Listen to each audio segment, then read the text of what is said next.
অজুর মাধ্যমে রক্ত সঞ্চালন বৃদ্ধি পায়, যা শরীরকে সতেজ রাখে। বিজ্ঞান প্রমাণ করেছে অজুর মাধ্যমে শরীর ও মনের প্রশান্তি লাভ করা সম্ভব। সুবহানাল্লাহ। আসসালামু আলাইকুম প্রিয় দর্শক, আজ আমরা জানব অজুর অসাধারণ বৈজ্ঞানিক উপকারিতা। অজু শুধু ইবাদত নয়, এটি আমাদের স্বাস্থ্য রক্ষারও একটি সুন্দর পদ্ধতি। তাহলে চলুন জেনে নিই অজুর আশ্চর্য উপকারিতা। নম্বর 1, অজু শুধু ইবাদত নয়, এটি স্বাস্থ্য রক্ষারও একটি উপায়।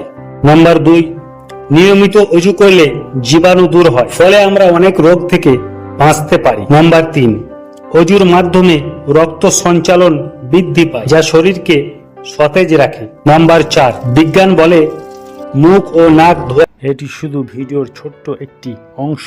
সম্পূর্ণ ভিডিও দেখতে নিচে লিংক দেওয়া আছে, লিংকে ক্লিক করুন, সম্পূর্ণ আলোচনাটা শুনুন।